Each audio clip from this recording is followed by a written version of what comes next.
दोस्तों, कहानी तब शुरू होती है जब हमें एक अनजान वायरस प्लेग के बारे में पता चलता है। यह वायरस केवल पुरुषों को ही इन्फेक्टेड करता था, महिलाओं को नहीं। यही कारण था कि इस दुनिया के सारे पुरुष मारे जाते हैं और केवल महिलाएं बचती है। और इसी तरह 8 साल का समय बीत जाता है और अब इस दुनिया में केवल महिलाएं बची थी जो कि इस दुनिया को चला रही थी, जिसके आसपास कोई भी पुरुष नहीं होता। इन महिलाओं की एक लीडर होती है जिसका नाम लेन था।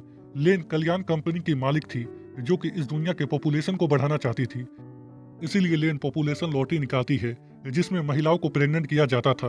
यही कारण था कि आज इतनी सारी महिला यहाँ पर आई थी जिन्हें हजारों में से चुना गया था। इन सब के पास एक नंबर होता है, ठीक एक लॉटरी के टिकट की तरह। इस लॉटरी में जिस भी महिला का नंबर लगता उसे प्रेग्नेंट किया जाता था। जेमी वह भाग्यशाली महिला थी जिसकी लॉटरी इस बार लगती है। जेमी इस बात से बहुत ज्यादा खुश थी। जेमी एक डेयरी फार्म चलाती थी। उसके पति और बेटे की मौत वायरस की वजह से हो गई थी। जेमी अपने दोस्त पीपी और भाभी एलेक्सा के साथ रहती थी। पीपी उसी औरत लेन के लिए काम करती थी, पर एलेक्सा लेन को बिल्कुल भी पसंद नहीं करती थी। वह हमेशा उसका विरोध करती थी। इसकी वजह से उसे कई बार जेल जाना पड़ा है। एलेक्सा का एक पुलिस वाले के साथ चक्कर होता है और इस दुनिया में यह चीज बहुत ही आम बात थी क्योंकि इस दुनिया में एक भी जिंदा मर्द नहीं था। वह पुलिस वाली एलेक्सा के गर्दन में एक चिप यानी कि बॉल इंजेक्ट करती है। यह चिप एलेक्सा को शांत रखने में मदद करता था और कुछ भी सोचने से रोकता था। जेमी और पीपी अपने गाय की सेवा कर रहे थे, तभी वहां पर पुलिस वाली आती है जो कि एलेक्सा को लेकर आई थी। सब लोग मिलकर एलेक्सा को बेड पर लेटा देते हैं। बाद में जेमी जांच के लिए क्लिनिक पर जाती है। वहां पर पहले से एक महिला होती है जो कि यहाँ पर पहले भी 4 बार आ चुकी थी, पर उसे प्रेग्नेंट होने का मौका नहीं मिला था। जेमी अंदर जाती है। डॉक्टर द्वारा जेमी का जांच किया जाता है। डॉक्टर जेमी की बहुत ज्यादा तारीफ करती है और बोलती है कि तुम प्रेग्नेंट होने के लिए बिल्कुल ठीक हो। और इसके साथ जेमी को एक रिमाइंडर भी सुनने को मिलता है कि मिसकैरेज होने की संभावना 50% है और अगर बच्चा लड़का हुआ तो वह पैदा लेते ही मर जाएगा। जेमी को यह बात पहले से पता थी क्योंकि इस दुनिया में प्लेग वायरस अभी भी मौजूद था। एलेक्सा होश में आती है। दीवार पर उसे एक नोट मिलता है जो कि उसे बाथरूम तक ले जाता है। बाथरूम में भी उसे एक नोट मिलता है जिसमें बताया गया था कि उसे गर्दन से चिप यानी कि बॉल बाहर निकालना है। यह नोट एलेक्सा ने खुद ही लिखा था ताकि जब उसके अंदर चिप यानी कि बॉल को डाला जाए और वह कुछ सोचने की स्थिति में ना हो तो वह नोट को पढ़कर इस बॉल यानी कि चिप को बाहर निकाल सके। एलेक्सा करती भी ऐसा ही है। जेमी एक लड़की के पास जाती है। जेमी और वह लड़की इंटीमेट होने वाले थे। जेमी उसे अपने पति जैक्सन की टोपी और शर्ट पहनने को कहती है ताकि वह अपने पति को महसूस कर सके, पर इस तरह का ड्रेसिंग करना बिल्कुल भी मना था। पर वह लड़की जेमी की बात मान लेती है। फिर ये लोग इंटीमेट होते हैं। जेमी जब घर आती है तो वह देखती है कि एलेक्सा घर पर नहीं है और बाथरूम में खून लगा हुआ है। यह देखकर जेमी एलेक्सा को ढूंढने लगती है। उधर हम एलेक्सा को देखते हैं जो कि अपने मॉम के साथ बैठी हुई होती है, पर उसकी मॉम को इस बात का एहसास नहीं होता क्योंकि उसकी मॉम के दिमाग के अंदर चिप यानी कि बॉल को परमानेंट तरीके से डाला गया था। जेमी और पीपी एलेक्सा को ढूंढने के लिए गाड़ी बाहर निकालते हैं। तभी गाड़ी किसी चीज से टकरा जाती है। जेमी और पीपी गाड़ी से बाहर निकलते हैं। उन्हें झाड़ियों में एक नकाबपोश आदमी दिखाई देता है। जेमी को लगता है कि वह नकाबपोश आदमी एलेक्सा है, पर ऐसा नहीं होता क्योंकि तभी वहां पर एलेक्सा दूसरी तरफ से आ जाती है जिसे कुछ भी नहीं हुआ होता। जेमी और पीपी धीरे धीरे डरते हुए उस नकाबपोश आदमी के पास जाते हैं और जब उसका नकाब उतारते हैं और जैसे ही उस आदमी का नकाब उतरता है तो ये लोग उस आदमी को देखकर चौंक जाते हैं क्योंकि वह आदमी कोई लड़की नहीं बल्कि एक लड़का होता है, यानी कि लास्ट मैन ऑन अर्थ। और अब इन्हें कुछ भी समझ में नहीं आता क्योंकि इन्होंने इस दुनिया के आखिरी पुरुष को मार डाला था। तभी उस आदमी को होश आता है जो कि अभी भी जिंदा था, लेकिन वह आदमी बहुत ज्यादा घायल हो चुका था। इसीलिए ये लोग उस आदमी को अपने गौशाला में ले जाते हैं और उस आदमी का इलाज करते हैं। पीपी उस आदमी के बारे में कल्याण के उचित अधिकारियों को बताना चाहती थी, पर एलेक्सा उसे ऐसा करने से मना कर देती है। अगले दिन जब इनकी नींद खुलती है तो बाहर लेन की सहायक मिशेल होती है जो कि सर्वे करने के लिए यहाँ पर आई थी कि जेमी अपने होने वाले बच्चे को एक अच्छी जिंदगी दे सकती है कि नहीं। पीपी मिशेल को इस आदमी के बारे में बताना चाहती थी, पर जेमी पीपी को ऐसा करने से रोकती है और कहती है कि अगर तुम मिशेल को इस आदमी के बारे में कुछ भी बताओगी तो लॉटरी में से मेरा नाम हटा दिया जाएगा और मैं कभी भी मां नहीं बन पाऊंगी। फिर ये लोग मिशेल के पास जाते हैं। मिशेल इन लोगों से कुछ सवाल पूछती है इनके रहन सहन और इनके इनकम के बारे में और पाती है कि जेमी अपने बच्चे को एक अच्छी जिंदगी दे सकती है। उधर जब एलेक्सा उस आदमी के बैग को चेक करती है तो एलेक्सा को उसके बैग में एक पेपर का टुकड़ा मिलता है जिसमें उसकी माँ की तस्वीर होती है। तभी वह आदमी जिसका नाम बॉबी होता है वह आदमी एलेक्सा पर हमला कर देता है और यहाँ से भागने की कोशिश करता है, पर एलेक्सा उसे मारकर बेहोश कर देती है। सर्वे खत्म होने के बाद मिशेल वहां से चली जाती है। बाद में जेमी को पता चलता है कि उसका नाम लॉटरी में से हटा दिया गया है क्योंकि वह सर्वे में पास नहीं हो सकी। जेमी रोते हुए यह बात पीपी को बताती है। पीपी इस बारे में बात करने के लिए लेन के पास जाती है जो कि इस लॉटरी को निकालती थी, और जब यह बात पीपी लेन को बताती है तो लेन उल्टा पीपी पर चयन प्रक्रिया में सवाल उठाने का आरोप लगा देती है। यह देखकर पीपी कुछ कहे बिना वहां से चली जाती है। एलेक्स बॉबी से उस अखबार और फोटो के बारे में पूछती है जो कि उसके बैग से निकला था और कहती है कि तुम इस औरत को क्यों ढूंढ रहे हो। पहले तो बॉबी उसे कुछ भी नहीं बताता, और जब बॉबी को यह पता चलता है कि वह औरत एलेक्स की मॉम है तो बॉबी एलेक्स को सब कुछ बता देता है और कहता है कि मैं इस दुनिया में इकलौता पुरुष नहीं हूँ, मेरे जैसे और भी हैं, और एक ऐसी जगह है जहाँ पर पुरुषों को मारा नहीं जाता और उस जगह की रखवाली तुम्हारी मॉम करती है। इसके बाद बॉबी उससे उसके मॉम के बारे में पूछता है। फिर बॉबी को एलेक्सा के मॉम के कंडीशन के बारे में पता चलता है तो बॉबी बोलता है कि अब हम कभी भी उस जगह पर नहीं पहुंच पाएंगे क्योंकि उस जगह के बारे में सिर्फ तुम्हारी मॉम को ही पता था। उधर हम जेमी को देखते हैं जो कि एक बच्चा चाहती थी, पर लॉटरी में से उसका नाम हटा दिया गया था। इसीलिए जेमी एक कप लेकर बॉबी के पास जाती है ताकि बॉबी उसे अपना स्पर्म दे सके जिससे कि वह प्रेग्नेंट हो सके। जेमी बॉबी से उसके स्पर्म की भीख मांगती है पर बॉबी उसे कुछ भी नहीं कहता। तभी वहां पर पीपी आती है जो कि उसकी मदद करने की बात कहती है और उस कप को ले लेती है। थोड़ी देर बाद पीपी जेमी को स्पर्म ले जाकर देती है जिसे पाकर जेमी बहुत ज्यादा खुश हो जाती है क्योंकि जेमी अब प्रेग्नेंट हो सकती थी। अगले दिन जब जेमी दुकान पर जाती है तो उसे वहां पर वही औरत मिलती है जो कि उसे क्लिनिक पर मिली थी। उसे फिर से प्रेग्नेंट होने की प्रक्रिया से बाहर निकाल दिया गया था क्योंकि उसका शरीर फिट नहीं था। पीपी दोबारा बॉबी के पास जाती है उसका स्पर्म लेने के लिए ताकि जेमी के पास प्रेग्नेंट होने के लिए प्रचुर मात्रा में स्पर्म हो। बॉबी नहाना चाहता था। इस बात पर बॉबी पीपी को स्पर्म देने के लिए तैयार हो जाता है। पीपी बॉबी को घर में लाती है और उसे नहाते हुए देखती है। बॉबी के पास कपड़ा नहीं होता, इसीलिए पीपी अपनी टी शर्ट और पैजामा देती है उसे पहनने के लिए और उसके स्पर्म को फ्रिज में रख देती है। और जब जेमी और एलेक्सा घर आती है तो पीपी जेमी को स्पर्म देती है। एलेक्सा बॉबी का विश्वास जीतने के लिए शराब और कुछ स्नैक्स लेकर उसके पास जाती है ताकि बॉबी उसे सब कुछ बता दे और एलेक्सा उसके तथ्यों का लाभ उठाकर अपनी मॉम को सही साबित कर सके। पर ऐसा कुछ नहीं होता क्योंकि एलेक्सा जल्द ही नशे में डूब जाती है और बॉबी इस चीज का फायदा उठाकर वहां से भागने की कोशिश करता है, पर ज्यादा दूर तक भाग नहीं पाता क्योंकि उसके पैर में चोट लगा हुआ था। इसीलिए बॉबी वापस एलेक्सा के पास आ जाता है और उसे एक सिम कार्ड देता है और कहता है कि यह सिम कार्ड मेरे दोस्त थॉमस ने दिया था। यह सिम कार्ड हमें उस जगह पर ले जा सकता है जहां पर बाकी बचे हुए जीवित लोग हैं। दूसरी तरफ हम जेमी को देखते हैं जो कि बॉबी के स्पर्म को उस औरत को दे देती है जिसे 4 बार रिजेक्ट किया गया था ताकि वह प्रेग्नेंट हो सके। अगले दिन एलेक्सा बॉबी के पास एक मोबाइल फोन लेकर आती है। सिम कार्ड डालते ही उसे एक अननोन नंबर से मैसेज आता है जिसमें लिखा हुआ था कि उठो।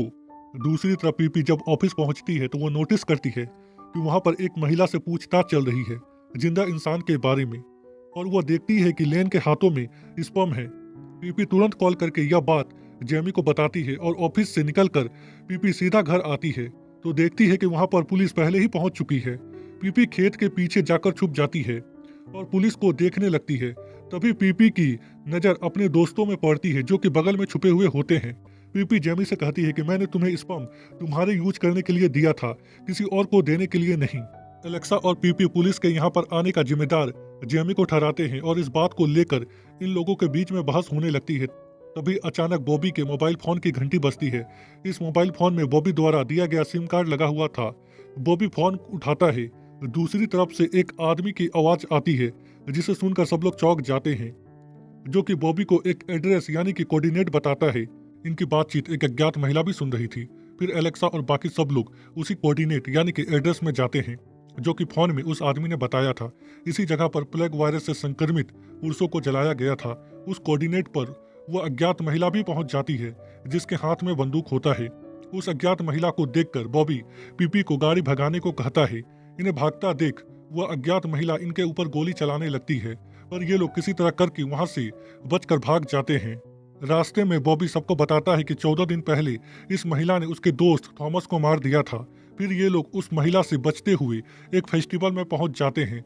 बॉबी खुद को एक कपड़े से ढक लेता है ताकि उसे कोई देख ना पाए क्योंकि वह एक लड़का था। फिर ये लोग बॉबी को फेस्टिवल का कपड़ा पहना देते हैं। इस फेस्टिवल में शिकारी महिला और लेन भी पहुंच जाते हैं। इसी अराजकता के बीच सब लोग एक दूसरे से अलग हो जाते हैं। जेमी को उल्टी हो रही थी, इसीलिए उसे ऐसा लगता है कि वह प्रेग्नेंट हो गई है। इसी बीच लेन पाई को देख लेती है और उस आदमी के बारे में जानकारी देने के बदले उसके दोस्तों को माफ करने की बात कहती है और उसे वेलनेस कमेटी में एक सीट देने की बात कहती है। दूसरी तरफ शिकारी महिला बॉबी को देख लेती है। एलेक्सा बॉबी को वहां से भागने को कहती है। तभी वहां पर पीपी और जेमी भी आ जाते हैं। पीपी लेन के बारे में एलेक्सा और जेमी से बात करना चाहती थी, पर एलेक्सा उसे बॉबी को बचाने को कहती है और बोलती है कि उसके पीछे शिकारी महिला पड़ी हुई है। बॉबी उस शिकारी महिला से बचने के लिए भूल भुलैया के अंदर चला जाता है, लेकिन भूल भुलैया बहुत भ्रमित करने वाला था। पर शिकारी महिला किसी तरह करके बॉबी को पकड़ लेती है। एलेक्सा, जेमी और पाई भी उस भूल भुलैया के अंदर पहुंच जाते हैं, पर वह भूल भुलैया इतना भ्रमित करने वाला था कि बॉबी और शिकारी महिला दोनों इनके सामने होते हैं, पर ये लोग कुछ कर नहीं पाते और शिकारी महिला बॉबी को अपने साथ ले जाती है। हालांकि जेमी शिकारी महिला के गाड़ी में छुप जाती है। एलेक्सा और पाई उस गाड़ी का पीछा करते हैं, पर रफ्तार तेज होने के कारण गाड़ी इनकी नजरों से दूर चली जाती है। दूसरी तरफ शिकारी महिला बॉबी को अपने अड्डे में ले जाती है। जेमी को शिकारी महिला के गाड़ी में बेहोश करने वाला एरो मिलता है, जिसका उपयोग करके जेमी शिकारी महिला को बेहोश कर देती है और बॉबी को बचाकर वहां से भाग जाती है। बाद में एलेक्सा और पीपी जेमी को ढूंढ लेते हैं। फिर ये लोग डिसाइड करते हैं कि ये लोग दोबारा उसी कोऑर्डिनेट में जाएंगे। बॉबी बोलता है कि वह उस आदमी से पहले अकेले में मिलने जाएगा। इस बात को लेकर इनके बीच में बहस होने लगती है। इसी बीच पीपी इन लोगों को लेकर लेन के ऑफिस में पहुंच जाती है, क्योंकि लेन ने पीपी से वादा किया था कि वह उसके दोस्तों को कुछ नहीं करेगी और उसे वेलनेस कमेटी में एक सीट देगी। लेन पीपी को एक रूम में ले जाती है, जबकि एलेक्सा और जेमी को हिरासत में ले लिया जाता है।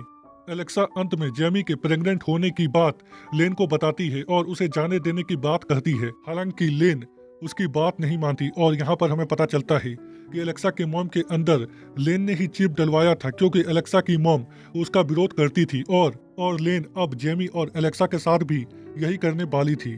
बाद में पीपी के सम्मान में एक डिनर पार्टी रखा जाता है। वहाँ पर बॉबी भी होता है बाकी महिलाओं के साथ, लेकिन उसका हाथ बंधा हुआ होता है। पीपी उससे बात करने की कोशिश करती है और कहती है कि एक दिन तुम कहोगे कि मैंने सही किया।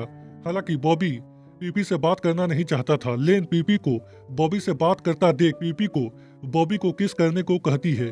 बॉबी इससे क्रोधित हो जाता है और लेन पर हमला कर देता है, लेकिन वहां पर मौजूद बाकी लड़कियां जल्द ही बॉबी को पकड़ लेती है और उसे डिनर टेबल में लेटा देती है। फिर लेन बॉबी के शर्ट को ऊपर करती है और पीपी को उसे किस करने को कहती है। हालांकि पीपी बॉबी को किस करना नहीं चाहती थी, पर लेन उसे वेलनेस कमेटी से बाहर निकालने की धमकी देती है, जिसके बाद पीपी लेन की बात मान लेती है और बॉबी के ऊपर चढ़ जाती है। तभी उसकी नज़र जेमी के लॉकेट में पड़ती है, जो कि लेन ने पहना था, और उसे समझ में आ जाता है कि लेन ने उसे झूठ कहा था कि वह उसके दोस्तों को छोड़ देगी। इसीलिए पीपी लेन की बात नहीं मानती और बाकी लड़कियों को उसके खिलाफ भड़काने की कोशिश करती है। लेन पीपी को ऐसा करता देख कांस्टेबल को पीपी को हिरासत में लेने को कहती है और उसे वेलनेस कमेटी से भी बाहर निकाल देती है। बाद में कांस्टेबल पीपी को लेकर ऑपरेशन रूम में जाती है, जहां एलेक्सा और जेमी का ऑपरेशन हो रहा था। फिर कांस्टेबल लेन के आदेश के बारे में नर्स को बताती और कहती है कि पहले पीपी का ऑपरेशन होगा। नर्स ऑपरेशन की तैयारी करने के लिए आगे बढ़ती है। इसी का फायदा उठाकर पुलिस वाली यानी कि कांस्टेबल दोनों नर्स को बेहोश कर देती है, क्योंकि इसी कांस्टेबल यानी कि पुलिस वाली के साथ एलेक्सा का चक्कर होता है। बाद में कांस्टेबल जेमी और एलेक्सा को जगाती है। फिर एलेक्सा उस कांस्टेबल यानी कि पुलिस वाली को बेहोश कर देती है ताकि लेन को पुलिस वाली पर शक ना हो। इसके बाद ये लोग वहां से भाग जाते हैं। बाद में एलेक्सा पीपी पर गुस्सा करती है और कहती है कि तुमने हम लोगों को धोखा दिया। पीपी एलेक्सा और जेमी से अपनी गलती के लिए माफी मांगती है और फूट फूट कर रोने लगती है। पीपी को रोता देख एलेक्सा और जेमी उसे माफ कर देते हैं। फिर ये लोग एक घर में जाते हैं, जहां उन्हें कुछ हथियार मिलता है, जिसे लेकर ये लोग लेन की गाड़ी को रोकते हैं। पीपी लेन को बेहोश कर देती है इलेक्ट्रिक करंट देकर। फिर जेमी बॉबी को अपने साथ चलने को कहती है, पर बॉबी पीपी के साथ नहीं जाना चाहता था, क्योंकि उसने उन लोगों को धोखा दिया था और उसे पीपी पर भरोसा नहीं था। इसी बीच लेन को होश आ जाता है और लेन बॉबी के ऊपर बंदूक तान देती है। बॉबी की जान बचाने के लिए एलेक्सा उनके बीच आ जाती है। फिर जेमी और बाद में पीपी। फिर पीपी लेन का ध्यान भटकाती है और उस पर हमला कर देती है और उसका बंदूक छीन लेती है। एलेक्सा उसे दोबारा इलेक्ट्रिक करंट देकर बेहोश कर देती। बाद में लड़कियों को होश आता है कि बॉबी यहाँ से भाग गया है। तभी इन लोगों को अपनी तरफ एक गाड़ी आती हुई दिखाई देती है, जिसे देखकर ये लोग वहाँ से भाग जाते हैं। दूसरी तरफ बॉबी वहाँ से भागकर उसी कोऑर्डिनेट यानी कि जगह में पहुंच जाता है जहां पर उसे बताया गया था कि वह जगह पुरुषों के लिए सुरक्षित है। बाद में जेमी, एलेक्सा और पीपी भी वहां पर पहुंच जाते हैं। बॉबी उनके साथ जाना नहीं चाहता था।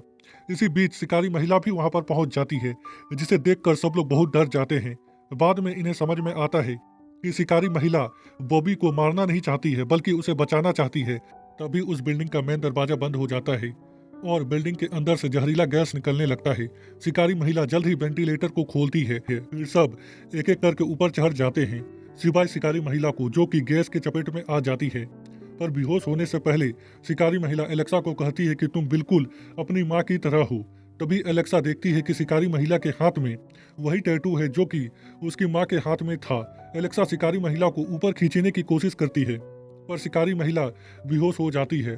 गैस पूरे रूम में फैल गया था, इसीलिए ये लोग शिकारी महिला को वहीं पर छोड़कर आगे बढ़ जाते हैं। बाद में वेंटिलेटर के अंदर भी जहरीला गैस फैल जाता है और आगे का रास्ता बंद हो जाता है और अब इन्हें कुछ भी समझ में नहीं आता कि अब इन्हें क्या करना चाहिए। तभी ज्यादा हिलने के कारण वेंटिलेटर का पाइप टूट जाता है और ये लोग एक रूम में गिरते हैं, जहाँ का नजारा देखकर ये लोग चौंक जाते हैं, क्योंकि वहाँ पर बहुत सारे जिंदा पुरुष होते हैं बिना कपड़ों के, जो कि कुर्सी से बंधे हुए होते हैं और एक मशीन द्वारा उनका स्पर्म बाहर निकाला जा रहा था और एनर्जी के लिए दूध पिलाया जा रहा था।